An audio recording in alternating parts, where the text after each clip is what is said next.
Welcome to Tisha Talks Wellness. It is Friday Night Live, as you heard me say before.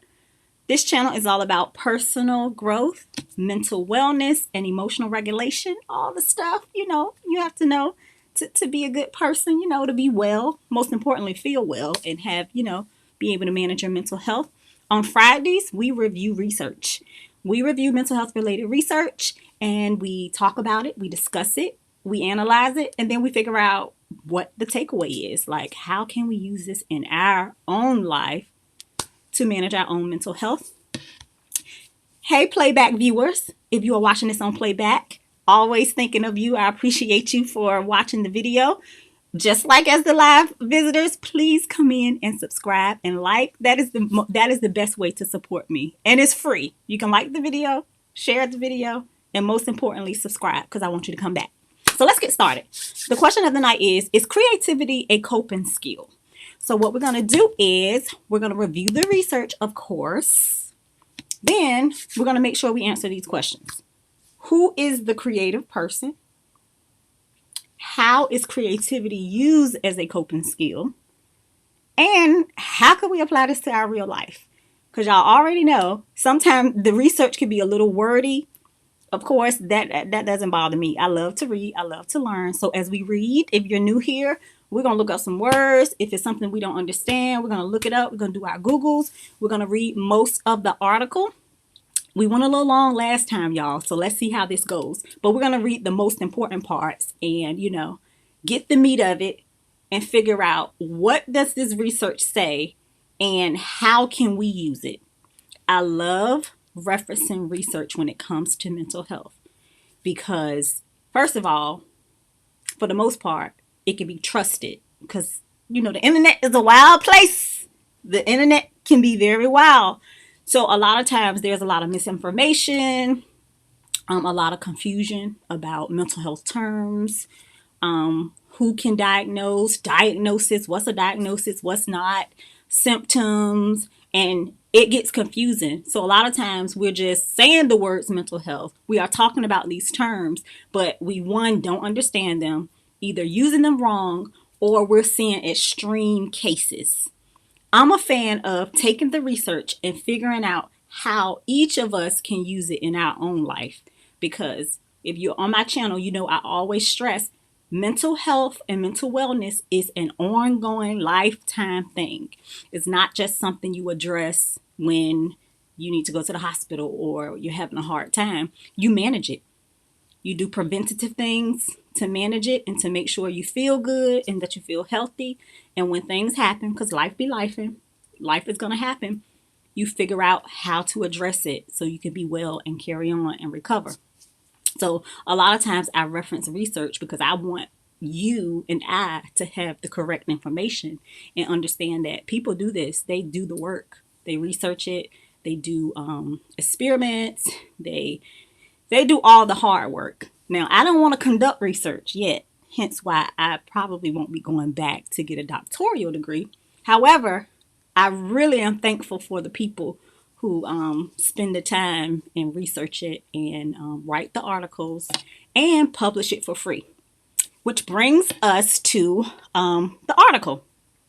All of the articles we use are, they have a commons license. So we have permission to use them. We have permission to read them. So there is no copyright infringement. Let me share my screen so we can go ahead and get started. First, let's see if we have any comments. Okay, no comments yet. Let's go ahead and get started then. So yeah, per usual, let's thank the authors and the researchers of this article. K.S. Pavitra, C.R. Chandrasekhar, and Partha Chowdhury. I apologize if I have mispronounced your name, but we appreciate you here at Tisha Talks Wellness because you have done the research and provided it under the Creative Commons Attribution License for us to do exactly what we're doing now. To learn, to share information, and to get something from it for the betterment of ourselves and our community. So thank you again, researchers and authors. I'm going to make this a little bit bigger too.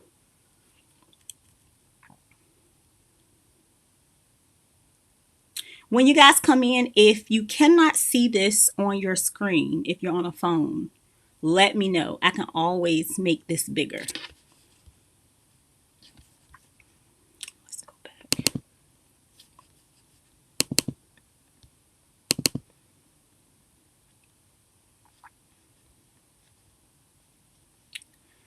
All right.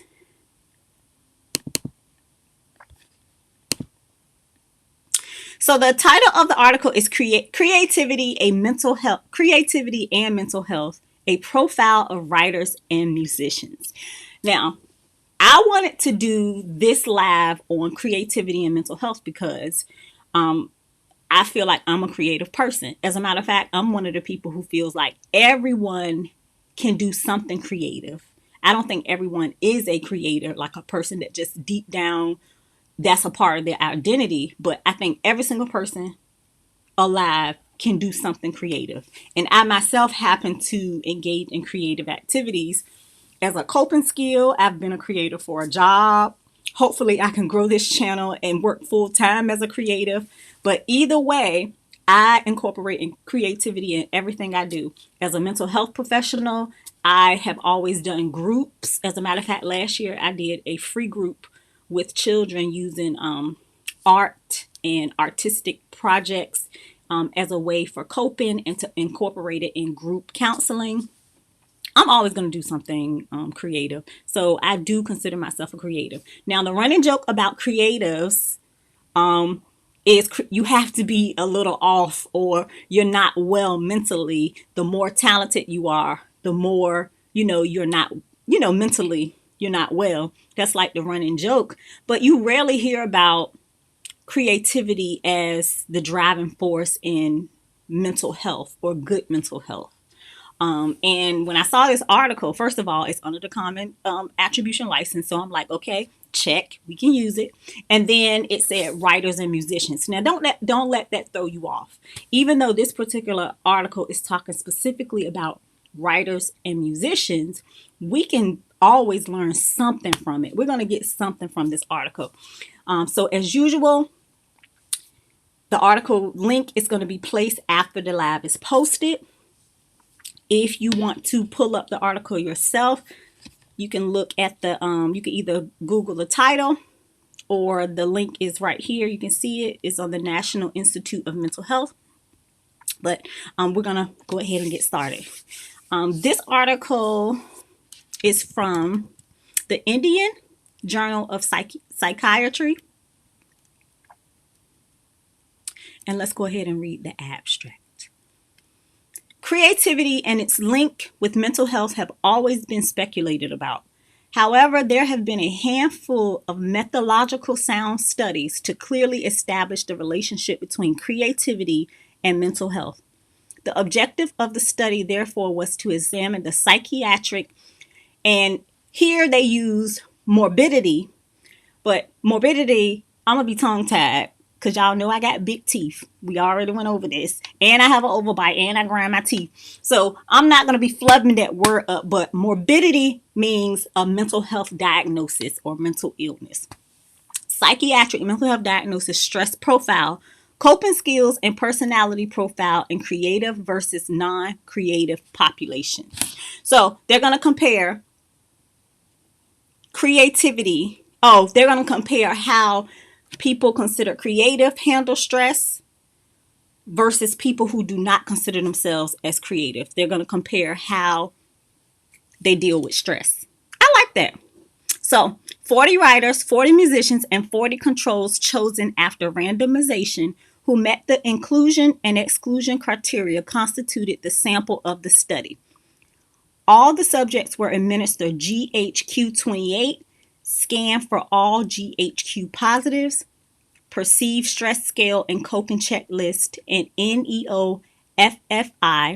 Statistical analysis was done using SPSS 11.0 version, Pearson's correlation, chi-square, and ANOVA one-way tests were used. The present study corroborated the findings of earlier studies in the 70s and 80s that there were no difference between creative and non-creative groups in terms of mental illness and stress profile. The writers differed significantly from the other two groups on religious and faith domain of coping skills. The two creative groups had similar personality characteristics and scored significantly high on all dimensions compared to the non-creative group. So they're basically saying there was no difference in what? There was no difference in between creative and non-creative groups in terms of mental illness and stress profile. Okay, so with that, well, we can't just use this one research, but would that shut down the running joke that creatives have more mental illness? I wonder. Let's see if anybody's commenting. I want to make sure I speak to everyone, to anyone who comes in. All right, let's see. Oh, sorry guys, didn't mean to do that. Okay, let's keep it moving.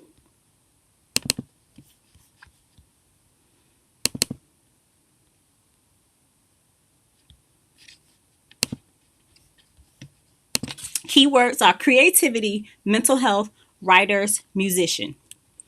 Creative motives, and creative products are unique to human beings and are the source of their cultural achievement. Creativity is an ability to make new combinations, and it is one of the most highly valued of human qualities. I love that definition. Creativity is the ability to make new combinations. I'm going to use that. So being creative is just you making a new combination. So when we develop something, we imagine something, we're just combining one thing with another. When we're on YouTube and we're getting inspiration from each other and thinking of topics and doing response videos, we're just making a combination. I like that. Creativity may prove to be the key to success or failure in human beings' quest for knowledge. The key to success or failure. What do you guys think of that? Comment in the chat. Do you think creativity could be the key to failure in human beings? That's interesting that they said the key to success or failure. I can see both sides. In their journey beyond the bounds of the shore and scene and in exploration of the unknown. A creative thinker is always trying to create something new, and this involves a great amount of unconscious rearrangement of symbols. In general, there is a great recognition in today's living across the globe to be creative in one's everyday activity. I feel that 100%. I can relate to that. I am always trying to incorporate some type of creative activity in my life, in my work. It is a coping skill for me. I feel like it's fun, even when I'm just doing something just strictly for myself, whether it's putting outfits together, dressing up, taking pictures, making this YouTube video. It's just fun for me. And I know I'm not the only one like that, but I really can relate to that. I have to incorporate it. I just can't imagine just not doing anything creative. Because what would I do? Like, what would I do? Would I just see my clients and then do nothing? That's scary. I don't even want to think about that, y'all. Okay, let's keep it going. Through creativity, though creativity has been of interest over the years, there has been no universal acceptance of its definition or of methods for its measurement. There are many definitions of creativity. However, the characteristics of creative thinking given by author 1 appear relevant here. I'm going to use the creativity definition that they said before, but let's look at what author 1, the G name, I don't want to flub up his name, what he says. A, the product has novelty and value either for the thinker or the culture. Okay. B, the thinking is unconventional. So what they're saying is creativity, according to his definition, when you're creative something and creative thinking, It is not widely, it's not popular. It's not something that you can find any and everywhere. And it has to have value for the person thinking about it or for the culture. All right. And the thinking is unconventional. So it's not the same old, same old. It's something new, a new combination. I'm going to wear that word out because I really love that definition of creativity. C, it is highly motivated and persistent or of great intensity. Yep. Because you want to do it. Like, even just doing this live now, I don't care if anybody doesn't log on. I'm still having fun. I'm still going to do it. I'm still going to make videos. I'm still going to produce content, whether it be writing, blogging, making videos, doing lives. So yeah, you have to be highly motivated and persistent. All right. D, the problem was initially vague and undefined, so that part of the task was to formulate the problem itself. Okay, so D, let me read that again. That kind of went over my head. The problem was initially vague and undefined, so that part of the task was to formulate the problem itself. So maybe they're saying creative thinking, like you don't start off, you don't really know what exactly the problem is. It's kind of like a journey. You're just coming up with stuff. And then as you're coming up and creating, you formulate the problem. I can agree. I can agree with that.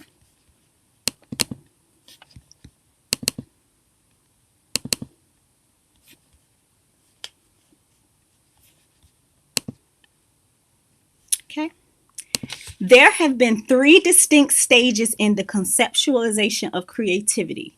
From prehistory until well into the medieval period, it was generally considered to be a mysterious, supernatural process, a gift from the gods or from God, depending on the religion or the culture. Greek, Hindu, Egyptian, Ecan versus Muslim, Jewish, or Christian. As the Renaissance led to humanism, the concept of inherited genius took over. Gradually, psychological and contextual influence received more recognition. So, what's going on here? What's going on, y'all? Want to make sure everything good. Okay, let's share the screen. Oh, sorry, guys. Sorry, y'all. Okay, we're all set now. So what they're really saying is, initially, creativity was seen as a gift from the gods. And then as we transition into later years, the Renaissance area, which led to humanism, the concept was more like it's something that a person just can inherit. Comment in the chat if you believe that creativity is more inherited. It's like, if you got it, you got it. The people who get it, they got it. That's it. Or is it something you can learn? Can you learn to be creative? Or is it a mixture of both? I'm interested to see what you guys believe. The creative individual. Since ancient times, the observation has been that extremely creative individuals were unusual in many ways, and it has been suggested that psychological processes akin to those observed in madness might be an important component of the special abilities of the genius. Didn't I tell y'all? Didn't I say that? And you guys know I don't read the articles before. The running joke or the running myth is creative people are not right. They refer to it as madness, but they're basically saying creative people are crazy. They're not right. You have to be a little off in order to be that crazy to tap into that part. In the research into the connection between creativity and psychopathology, a theoretical connection has been drawn between creative functioning and unusual or regressed thinking processes, affective symptoms, personality traits and values, and behavioral characteristics. Now, I can believe that. Unusual is fine, but I'm still not buying that most creators are not right. We might be a little unusual because you have to think a little bit differently in order to go into the creative zone. Okay. Almost any extraordinary performance or creative achievement, then, whether it is writing, music, poetry, philosophy, dance, art, sculpture, or intellectual discovery, could be said to be the variance of the belief that there can be no great genius without some touch of madness. What? Hold on. It said it can be said. It does not say that the research proves it. But that is so funny. Maybe, maybe not. So there can be no great genius without some touch of madness. So they just said, they just repeated the running joke.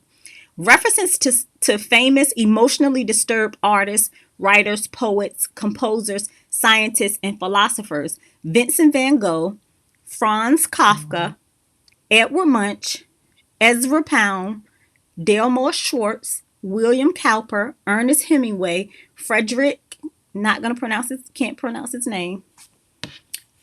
Okay, are we still going? Let me make sure we're good. Okay, let's get back to it. One moment, guys. My recording stopped. Okay, back to share screen. So basically, all the men, they added one woman, Sylvia Plath, and others are cited widely in literature. Likewise, results of various studies and anecdotal reports suggest an increased rate of schizophrenia, manic depressive disorder, depression, personality disorder, or alcoholism in creative individuals. While it is quite clear that emotional instability is usually detrimental to creativity, it also may be advantageous. It may provide the intense motivation, the conviction, the egocentrism, the unconventionality, the imagination, and the inspiration so necessary for new discoveries and breakthroughs. It may also allow the artist, writer, poet, composer, and scientist to escape the powerful social and cultural constraints that mostly favor conformity and convention. What remains to be determined is just what types of psychopathology inhibit or facilitate what types of creative activities. So first of all, is the research ain't on my side either. So that's basically, the research is basically saying you got to be a little touched if you're creative. So they're saying if you got a whole lot of creativity, you're going to get some psychopathology with it too. Okay. Well, I'm not biased, so we'll see. But that is so funny how I started this live off saying that's a myth.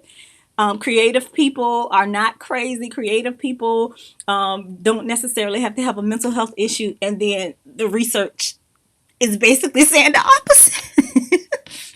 So what that mean, y'all? What does that make me then? Am I the drama? Am I the drama? Do y'all know that meme? I like that meme. I like that video. Anyway. Whether one needs to be sick to be creative, can one lead a peaceful and pleasant life and still have hopes of being innovative? Or does not have to experience abnormal extremes of some sort?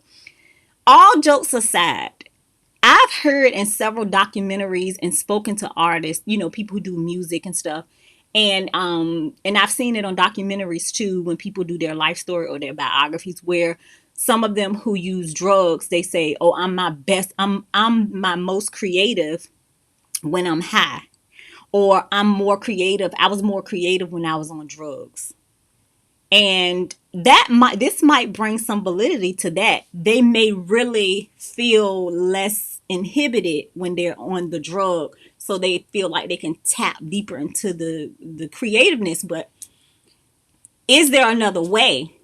Because we know that the substance abuse at some point becomes more damaging than helpful. So that's interesting. If you are coming in, I cannot see the comments. I apologize. I'm still getting used to the lives, so I have to keep checking. I want to have it so when I'm sharing my screen that I'll be able to see the comments. So if you come in and I don't immediately greet you, Please do not be offended. I'm going to check the comments as I read a little bit. Check the comments because I do want to connect with you guys. And if you are watching the playback, please feel free to comment. I reply to every single comment. So I want your input. I want your opinion. And most importantly, I want to know what you're getting out of the research.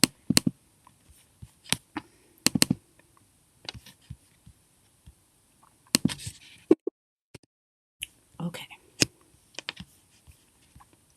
Okay, let's finish.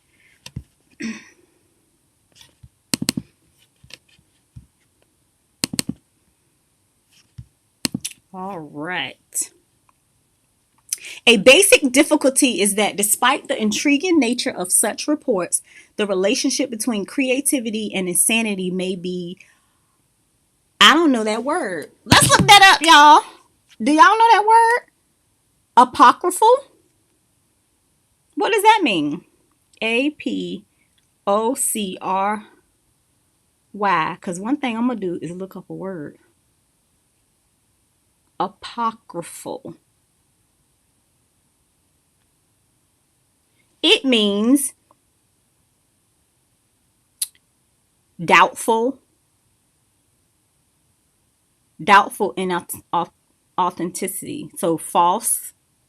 Okay, so a basic difficulty is that despite the intriguing nature of such report, the relationship between creativity and insanity may be false or not authentic. Okay. All right. Let me look again and see if I'm pronouncing it correctly. Apocryphal. Okay. Apocryphal. We learned a new word tonight, guys.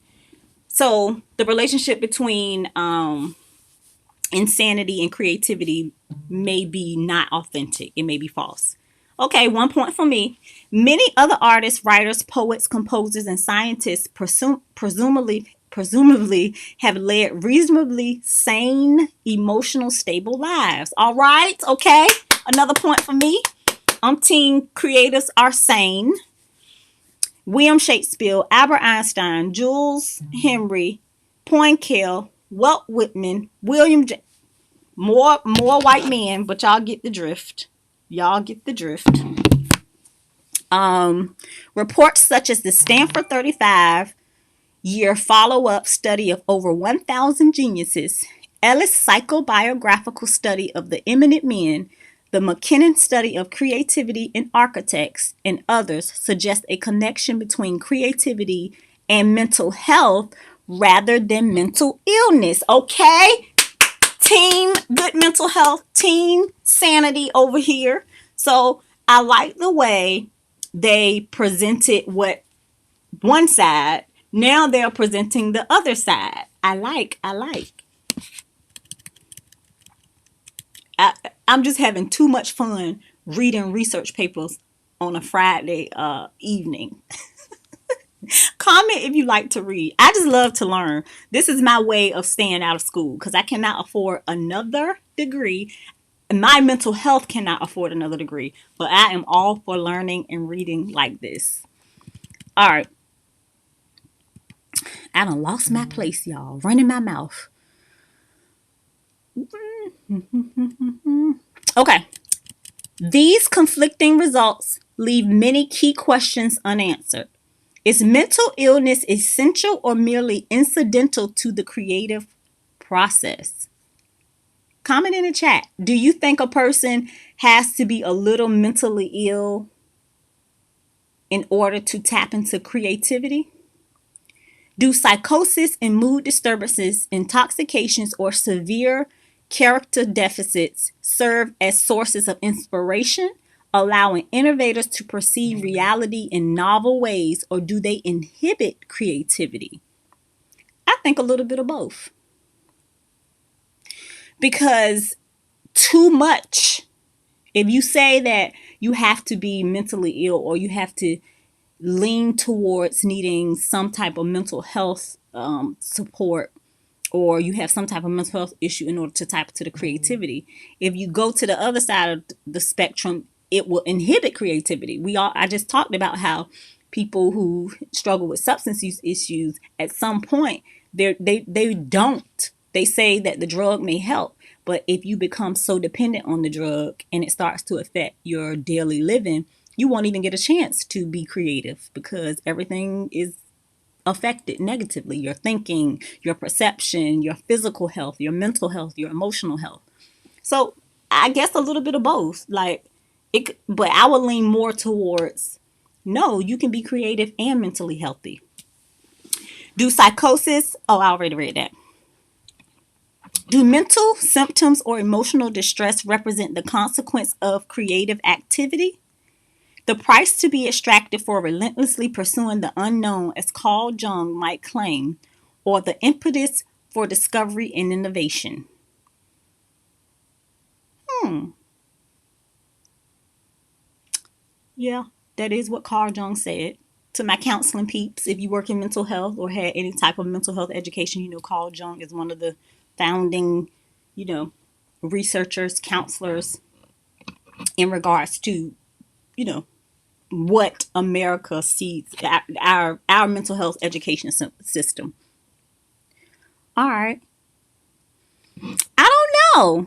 Is it the price we play? Is it the price we pay for pursuing the unknown? If you're a creative person, you are making combinations. There go that word again. We are thinking of things. We're trying to be outside the box. Maybe. Because I would say, as a creative, you have to be a little bit ready to be judged. Because if you are constantly developing new things, and if you are constantly trying to be outside the box and trying to go against the social norms, you are probably constantly being judged, or made to be feel like you're gonna be reminded that you're doing something different. Hmm. That's kind of like the argument for the opposite of what I'm saying. All right, let's keep going. Are many artists and writers apt to rely on alcohol and drugs? Look, I brought it up, guys. Are many artists and writers apt to rely on alcohol and drugs to still their overactive minds or to fuel their imaginations when they are feeling emotionally blocked and intellectually inhibited? Even more to the point are certain types of individuals with certain kinds of psychopathology in combination with certain other talents and abilities, and under certain circumstances, more likely than the other types of individuals to make scientific breakthroughs or important works of art. Good question. Are they doing the drugs to be more creative, or are they doing the drugs to numb themselves because they are being prevented from being creative? Could be a little of both, or depending on the person. While a great deal of attention has been paid to dysfunctional creative individual, the healthy creative person is barely represented in the literature. Right.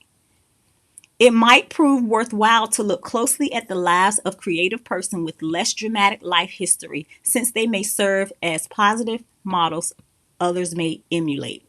So they're basically saying they wanted to look into the opposite of the myth. Where are the healthy creatives? And what does that say and what we can learn from them? Art provides a path to the sacred and spiritual, even in a profane and fragmented world.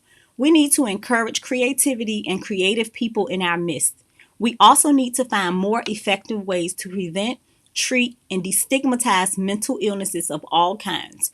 We need both good art and good science. Science and art, creativity, and mental illness may all be trivialized. However, we may do more harm than good to those afflicted with either creativity or mental illness if we promote romantic association that overlook best evidence. True.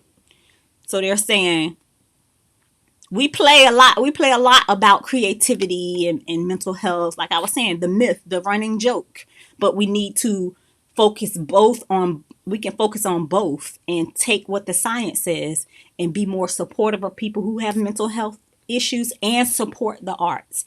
Two things, we can do two things at one time. We cannot say, oh, people who are creative have mental illness and do nothing about it. We can absolutely study both and learn something from it. Okay. Summing up, Biographical studies offer impressive indications that eminent writers as a group suffer more problems than do other eminent creators or the general population. Okay, I would be interested to know why writers suffer more. Despite the robustness of the statistics, they must be considered cautiously. Diagnoses have often been made too early using loose and inconsistent diagnostic criteria. I agree. In many cases, the validity of a diagnosis of mental illness, alcoholism, or suicide cannot be verified. True. In addition, solid statistical evidence of the extent of the mental illness, alcoholism, and suicide in the general population is still far from precise. Finally, it is possible that the creative persons with dramatic lives and early deaths are more likely to become eminent and have biographies written about them. So they're saying we don't have all the information. We don't know if these people were really diagnosed appropriately. We don't know some of the factors that contribute, because we know genetics, behavioral and environmental factors influence our mental health. So if a person is a creative, but they have a lot of trauma, that might not have anything to do with the creativity. It might just be they suffer a lot of trauma and they developed unhealthy ways to cope. So what they're saying here is a lot of times we sensationalize creatives and artists, specifically the writers and the musicians, because that's who they're referring to in this research. So we really don't have all of the information. And remember, we still stigmatize mental health. So sometimes we won't ever get all of the story because the person may have not disclosed the truth. The family may be uncomfortable with telling the truth about the artist or the creative. So we get we rarely get the full story. Hence, this study was conceived in a manner to overcome earlier methodological flaws, earlier methods, research methods, by having a randomized sample, a control group, and studying different dimensions like psychopathology, personality profile, stress profile, and coping skills, using structured instruments and strict inclusion and exclusion criteria. So they made an effort to use a random sample so that the research is not biased, and they studied different dimensions of the group in order to come up with some good solid information. All right, let's see. I'm gonna try to keep it at an hour 10 today. So the aim and objectives of this research is to study the prevalence of psychiatric mental health diagnosis in creative population compared to non-creative population, to study the stress level and coping skills in creative population compared to one non-creative population, and to study the personality profile of creative population compared to general non-creative population. So they're doing studies that compare creative population to non-creative population, a study to compare stress level and coping skills in a creative population to one non-creative population. I wonder if they're going to name that non-creative population or just generally. And then the personality in creative population to general non-creative population. So I hope that makes sense. The population in number 2 is going to be more specific because they say to a one non-creative population. All right. Let's make sure everything is good.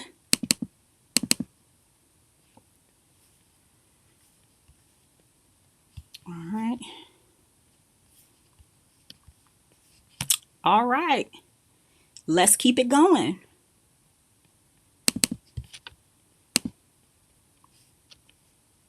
Let's see what they hypothesize. What do they think the research is going to yield? They think the prevalence of psychiatric mental health diagnosis is not higher in creative people. Yep. Team sane here. Creatives, they're generally creatives. We do not have mental health issues generally. I think some is sprinkled out about just like in any other population. So we're gonna get rid of this myth today, hopefully. compared to non-creative people. And remember, in this research, they are talking specifically about musicians and writers, but we're going to use this to generally, we're going to figure out what we're going to take from this research. Two, the next hypothesis, or what they think the research is going to yield, is coping skills are better in creative population compared to non-creative population. I will bet on that. 3, there is no difference in personality profile of creative people compared to non-creative people. Now, we already saw what their results were, but I'm still going to say, I think there is a personality difference, personality profile difference. Okay. There is no difference in the level of perceived in creative people compared to non-creative people. All right. Let's look at what group. So 40 subjects were chosen after ensuring exclusion criteria in the general population by the following method. The inclusion criteria, so all of the participants were from ages 25 to 65, male and female. All of them have active creative work in the last 5 years. Okay, mainly in literature and music.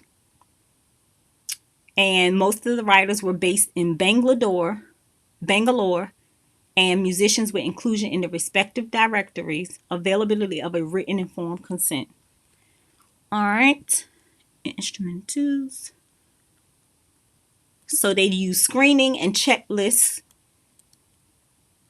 and they did inventories and got information from the participants. So let's go down. Let's see what the results were.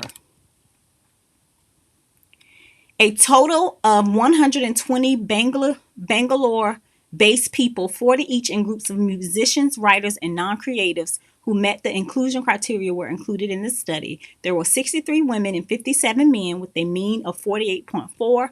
All the subjects belonged to above middle class and a monthly income of 12,366 rupees.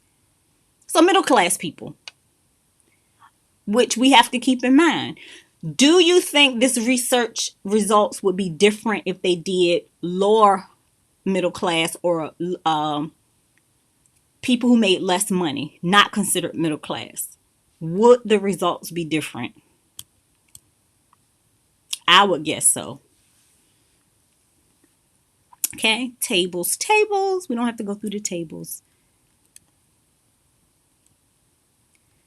Okay, let's look at the family characteristics. Comparison of the familial characteristics was done, and it was found that musicians and writers had high percentages family history of creativity. That is, either they had accomplished musicians, writers in the family, or there was a family member who had at least 5 years of experience in music, writing, painting, dance, or sculpture, differed significantly from the non-creative group. Most of the children of the creative population pursued creative work in the form of writing, theater, music, dance, and painting, which was statistically significant. However, it was observed that creative population had higher occurrence of mental illness in the family, and more commonly it was affective illness, and less commonly psychosis and substance abuse. Okay, so probably mood disorders. That's interesting. So most of the people who were creatives had creatives in their family. So is that genetic, or is that behavior and environmental, or a mixture of all? I would be interested to know.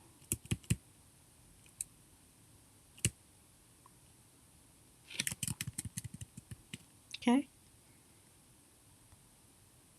Let's go down so we can answer our own questions and get out of here.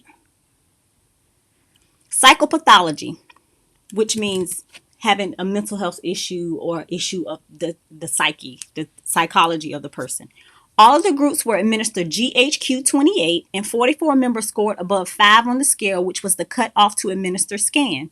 The above 44 subjects, along with other 10%, 8 subjects of GHQ-28 negative population were administered. Depression was most common in all the groups, and it was observed that substance abuse was higher among writers. All right. I want to see the discussion, and then we'll figure out how we can apply what we learned in this to our own life, to our knowledge of mental health and coping. Discussion. The discussion aims at examining the various issues about creativity and mental health in relation to this study and in comparison with prior studies. Okay. Let's go to family characteristics. It was notable that 100% of the musicians had history of creativity, music, dance, theater, literature in the family. It was also significantly high in the writers. It was also seen that the children of these creative people pursued creative work either as a profession or as a hobby. Whether this suggests that creativity is a hereditary trait and hence runs in the families, or there are environmental factors like being in creative surroundings, getting more opportunities, including early exposure in the childhood and adequate training, is not clear. I just asked that. We don't know. It could be a mixture of both. But it's very interesting that most of the creatives had creative influences. It is also worth mentioning that creativity in the spouses of creative population also was significantly higher than those of the control population. So not surprising. Creatives find each other, they date each other, they might have some of the same interests, just generally liking to develop new things may be the reason why creatives attract each other. Several authors have reported a high occurrence of mental illness among the relatives of the creative population. In agreement with these studies, we've also found significantly higher rates of mental illness in the family, especially mood disorders. In both groups of the creative population, unlike these studies, which found higher rates of BPAD in first-degree relatives, there was only one writer out of our whole creative population who had a family history of BPAD in our study. However, it should be noted that in the present study, no structured tool was used to elicit family history of mental illness. It was based on the descriptive data given by the subjects, which may involve memory bias. Okay. In our study, we found that the majority of the people who were having mental illness suffered from depressive disorders, dysmia. That's why we don't use that. That's basically high functioning depression, mild and moderate depression. This was in agreement with the earlier studies. Some of the studies had found more bipolar spectrum among creative people. We did not find this. Whether periods of hypomania were considered as bursts of inspiration, short-lasting and enhancing creativity, hence subjects did not find anything abnormal in these periods, needs to be looked into. So there you go, guys. If you want to do some research, look into the different types of mental health diagnoses that creatives have and like break it down by mood disorder.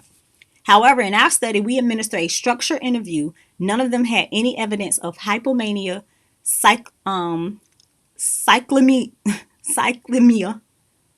either at present or in the past. Earlier studies found lesser prevalence of mental illness in creative people, and others found that it was comparable to general population. In the present study, one of the musicians was a diagnosed case of paranoid schizophrenia. He was in remission on treatment and was carrying on well with his profession. Similarly, one of the writers had been diagnosed with having OCD and was on regular treatment. Also in the study, alcohol dependence was found to be more, though not statistically significant, in writers. Many writers have spoken about alcohol dependence being more in creative population. What is striking in the present study is that 7 out of 11 people, 1 with substance use, 6 with depressive disorders in the control group, has sought psychiatric help, whereas except for 2, none of the experimental group had sought psychiatric help. There can be different explanations for this. Okay, let's get to the good part. Coping skills. Let's see. Coping skills. All right. There have been earlier studies which have spoken about effect of psychiatric treatment and illness on creativity. In one study, It was shown that treatment with lithium hindered creativity in 12 persons, improved creativity in 6, and was unchanged in 6. It was also noted in Andreassen's study in 1987 that many writers reported that they were more creative in eurythmic states rather than in an affective episode, which is again contrary to the popular beliefs. Okay. In the present study, we studied the coping patterns in 3 groups. To the best of our knowledge, there are no major published studies regarding coping in creative people. In this study, the musicians and controls were noticed to have more religious and faith domain skills and differed significantly from writers. In musicians, perhaps this can be explained by the basis of Indian music, which has a religious background. It was surprising that in spite of having music or writing as a skilled talent, most of them said they do not use it at the time of stress. So even though they are musicians and writing, they never used it, I guess, as a direct coping strategy. And when they are free from stress, only then they are able to produce creative work of good quality. This is again in contrast to the popular belief that writers and musicians come out with sudden bursts of inspiration, madness, or intense emotions and then would create something great. All right. So that evidence goes directly against that creatives need, to be mentally off in order to create great work. Previous studies have corroborated this finding. The 1987 sample said they would prefer a good mood state to write, reported in his study that 75% of writers told him that alcohol hindered their creativity. Stress profile. We studied the stress profile in the 3 groups by administering Cohen's perceived stress scale. Though earlier studies have spoken about higher levels of stress and anxiety in creative population, none of these studies have actually measured perceived stress using a structured instrument. In the present study, the stress profile was comparable across the groups. Though writers had highest percentage of scores, this did not reach statistical significance. Okay, let's go down to the personality profile a little bit. The creative group scored high on the openness dimension, which was statistically significant, which means that the creative people were more aesthetic and differed significantly from the non-creative group. Not surprisingly, in feelings, actions, ideas, values, and fantasies. Which makes sense because creative people are good at thinking outside the box, making up things, being creative. This is in agreement with the earlier studies on the dimension of agreeableness, which consists of traits, trust, straightforwardness, altruism, which is volunteering, compliance, modesty, tender-mindedness, and consciousness, which comprises of competence, order, dutifulness, achievement, self-discipline, deliberation. Again, musicians and writers score high in agreement with the earlier studies. The question that now arises are these personality traits that make a person creative? Does the creativity make a person attain these traits? Whether scoring high on these dimensions makes the creative groups more vulnerable to mental illness?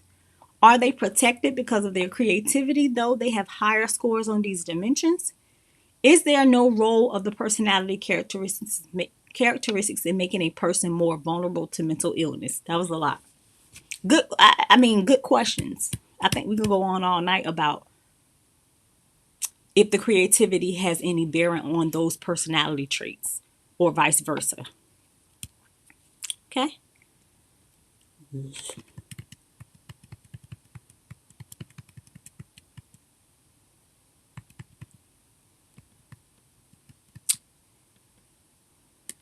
Across the studies, it has been well established that highly creative individuals showed a characteristic pattern of interest which was interpreted as a concern for meaning and implies more cognitive flexibility, interest and accuracy in communication, intellectual curiosity, and lack of interest in policing their own interests or those of others. So basically they're saying that the creative people just be in their own world. They're worried about themselves. They're not trying to mind other people's business. The IPAR study showed that highly creative individuals in different fields share many personality characteristics. So it says share, but it doesn't mean that those specific personality characteristics are only because of the creative person. All right. Okay. Let me take a drink of water. That wasn't too bad, y'all.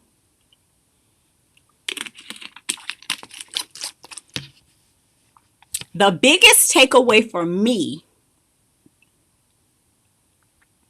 is that it proved that mental illness is not more prevalent in creatives. I think it proved that. And then my other takeaway was creatives are more likely to connect with other creatives, and they have big influences through their family who have a history of being creative. Now, we don't know if that's just through genetics or environment, but that's what I got from this. It was another part that when it said that the coping part, the stress, what did it say about the stress profile? Has spoken about higher levels of stress. So creatives do not have higher stress. So did we answer our questions? Let's go back to our questions, because we have to be clear about our takeaways. Okay. Who is the creative person? Comment in the chat or comment in the under the video, the replay. Who do you think the creative person is? I would say, if we use what we got from this study, the creative person is a person who makes combinations. Y'all know that's my definition. I'm going to use that. Makes combinations and thinks outside the box and is preoccupied with developing new things. That's my definition. How is creativity used as a coping skill? I think it is used as a way to manage stress, because in the research, creatives didn't have a high level of stress, and it also the research did not show that creatives needed to use substances due to being creative or to be more creative. So I think the act of creating something new has a component to it that lowers stress, because it wasn't higher than in non-creatives. And lastly, how can we apply this to our life? Once this posts, I'm going to update the description, and the link to the article is going to be in there, and you can go and read the article yourself and go back and make sure you come back and comment if you need to go look at the article yourself. But I really want to know how you guys can apply what we went over tonight to your real life. For me, I'm all for creatives incorporating something creative in your life. And if you're already a creator, if your actual job requires you to be creative, do something different. Do the opposite. I'm going to be doing a video on creative burnout. So let's say you're a musician or a writer or a content creator. Do something different outside of what you do for work in order to use as a coping skill, if that makes sense. So if you're already a musician or a writer or a YouTube creator, go make art, go paint, go make up a dance step, do something creative as the coping skill, but not what you do for work. How can I apply this to my life? I would say to pay attention to how I feel when I'm actively in the creative process versus when I'm not.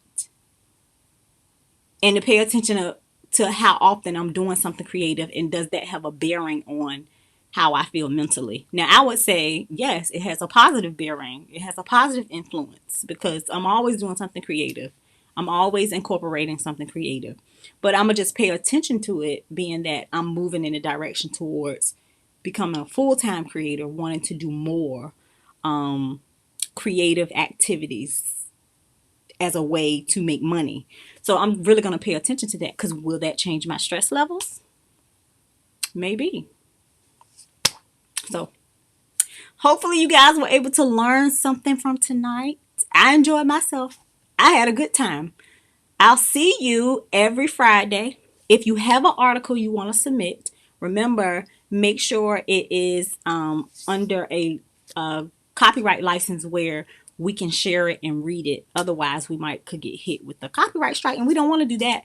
We want to share and learn and, take something from it from artists and creatives and researchers who give us permission. But if you have a topic you want to submit, you can always comment below or send me an email, and I will try my best to address that topic. I enjoyed you guys tonight. I'm really conflicted now. I'm gonna look up some more research about creatives and the mental health thing, but I think I was proven right. Like, you don't necessarily have to have a mental health issue in order to tap into that creativity. So I appreciate you for watching.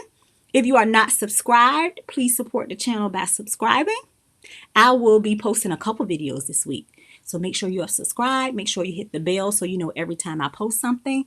And make sure you are, logging in on Fridays. This is our turn up. We turn up by looking at the research. And I wish you wellness. And I will see everyone soon. Good night.